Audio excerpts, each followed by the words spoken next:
फरमाइए। नहीं ठीक है, एक मिनट में आ रहा हूँ सर। लगातार आपने एक बात का खंडन किया कि वो भ्रष्ट है, बीजेपी नहीं कर रही है ऑपरेशन, लेकिन वो कह रहे हैं कि जो मैंने घर बनाया है, मैं मुख्यमंत्री हूँ आज, जब मैं हटूंगा कभी तो जो मुख्यमंत्री बनेगा वो उस महल में रहेगा, तो इतनी परेशानी क्यों है? क्या घोटाला हुआ है वो तो कह रहे हैं। मैं परेशानी इस बात से है भाई साहब, आपने देखे यहाँ पे कालका जी में एक स्कूल गिर गया था, स्कूल के नीचे दब के 4 आदमी मर भी गया था, 4 आदमी मर भी गया था दब के।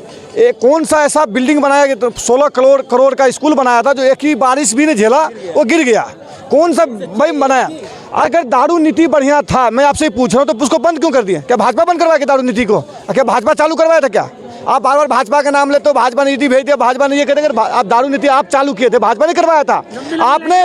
आपने मोहल्ले के मोहल्ले में 4 लाइसेंस देकर दारू शराब की ठेका खुलवाए थे, आपने खुलवाए थे, वो भाजपा ने खुलवाया था। लेकिन कारण हमारे देश में क्या है, अगर जब मुख्यमंत्री जेल में जाता है ना, तो भगत सिंह के नाम अपन लगा देता है, भगत सिंह के। कोई एक मुख्यमंत्री हेमंत सोरेन है, क्या नाम है, वो जेल जाता है तो बोलता है आदिवासी समाज के साथ दुरुपयोग हो रहा है। आदिवासी समाज के साथ क्यों दुरुपयोग तू कर रहा है भाई?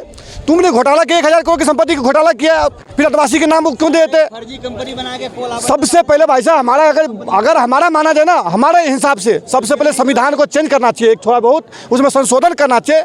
जो भी मुख्यमंत्री अगर चोरी करे, जिसके ऊपर भ्रष्टाचार का आरोप लगे, सिद्ध होने के बाद उसके परिवार से कोई भी चुनाव लड़ने के उसको आयोग ने बनाया जाए, उसके परिवार में चुनाव नहीं लड़े, ये जेल में जाता है, लुगाई को मुख्यमंत्री बना लेता है, बेटे को मुख्यमंत्री बना के उससे चोरी रुक जाएगा क्या? जेल में भी तभी उसको लुगाई चोरी करेगा भाई एक ही परिवार को बनाने, चोरी रुक जाएगा? नहीं रुकेगा ना।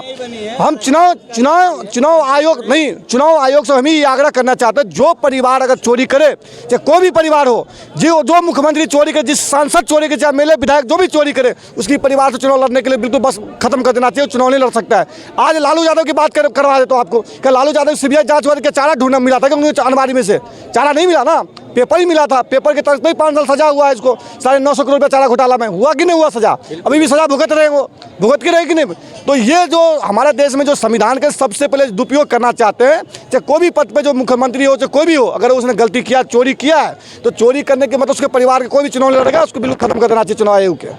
शराब घोटाले के ऊपर मैं बात करना चाहता हूँ। नहीं सर, मैं एक क्वेश्चन आ रहा हूँ सर, एक क्वेश्चन है मेरा सर। ममता बनर्जी हो, अखिलेश जी हो, लगातार ट्वीट करके केजरीवाल का सपोर्ट कर रहे हैं, कह रहे हैं बीजेपी ईडी सीबीआई से पहले हेमंत सोरेन को जेल में डलवा दिया। इसको जो है शराब नीति का ना सबसे पहले कांग्रेस खंडित किया था, कांग्रेस ही ने आवाज उठाया था जो शराब चोरी घोटाला हुआ है। एक सेकंड बता रहे, सबसे पहले कांग्रेस पार्टी ने ही आवाज उठाया शराब नीति के लिए।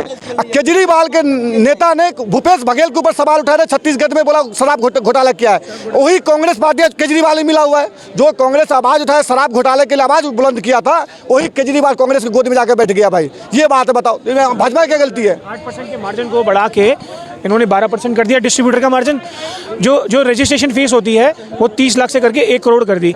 यहाँ से लेके वहाँ तक इतनी लंबी लंबी लाइनें, जैसे कोई राशन की दुकान पे लाइनें लगती ना, ऐसे बियर और उसके लिए लाइनें लग गई थी। आपने भी देखा होगा, हम सबने देखा।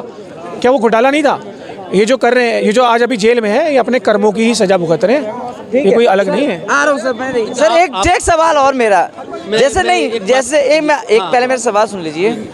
पहले ही कांग्रेस, सर एक मिनट आ जाइए, कांग्रेस को कोस कर ये सत्ता में आए, इतना बड़ा चिट्ठा दिखाते थे कि इतनी सारी फाइलें हैं मेरे पास, अगर मैं दिखा दूं, पेश कर दूं तो सारे नेता जेल में होंगे। आज उनकी गोदी में बैठे हुए हैं। क्या सरकार, क्या केजरीवाल को जनता की वो सहानुभूति मिलेगी जो पहले मिल रही थी, या कांग्रेस के साथ जाने से इनका नुकसान होगा?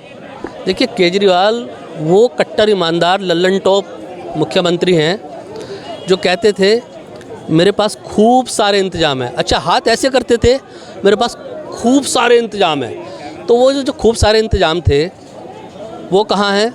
वो जो आप फाइल लेके चलते थे 100 पन्नों की, 250 पन्नों की, 750 पन्नों की, वो कहाँ हैं? और जिन पे आरोप लगाते थे उन्हीं के साथ आप दिल्ली में गठबंधन करके बैठे हैं। मैं थोड़ी सी बात अलग करना चाहता हूँ, शिक्षा पे बात करना चाहता हूँ। अभी एक अध्यापक यहाँ पे मौजूद हैं दिल्ली में, केजरीवाल सरकार के स्कूल में अध्यापक हैं, तो सामने खड़े हैं। मैं एक बात पूछना चाहता हूँ, शिक्षा का महत्व हमारे जीवन में क्या है? शिक्षा का महत्व ये है कि शिक्षा ऐसी मिले जिससे हमारे जीवन में, हमारे आदर्शों में, हमारे नैतिक मूल्यों में कुछ परिवर्तन आए, उसको कहते हैं अच्छी शिक्षा। केजरीवाल ने शिक्षा के नाम पे क्या किया? एक दारू के पौवे के साथ एक दारू का पौवा फ्री, ये शिक्षा था? शिक्षा मंत्री थे, शराब मंत्री का काम देखते थे, तो दिल्ली का जब शराब मंत्री शिक्षा का काम देखेगा और दिल्ली का शिक्षा मंत्री ही शराब मंत्री का काम देखेगा तो कैसे शिक्षा में परिवर्तन आएगा। दारू का एक पौवे के साथ एक पौवा फ्री, दारू के एक अद्दे के साथ एक अद्दा फ्री, दारू के एक बोतल के साथ एक बोतल फ्री। क्या ये अच्छी शिक्षा है? क्या ये अच्छी शिक्षा है? कहाँ है वो अमेरिका से आने वाले जो उनके गेस्ट थे, जो देखते थे कि दिल्ली में शिक्षा में बहुत बड़ी क्रांति आ गई है? ये क्रांति थी। दारू के एक पौवे के साथ एक पौवा फ्री, शिक्षा में क्रांति। दारू के एक अद्दे के साथ एक अद्दा फ्री, शिक्षा में क्रांति। अरे तुम्हें शर्म से डूब के चुल्लू भर पानी में मर जाना चाहिए शिक्षा को बदनाम करने वाले अशिक्षित लोगों। तुम्हारे हाथ में हम सत्ता दे के पछता रहे हैं।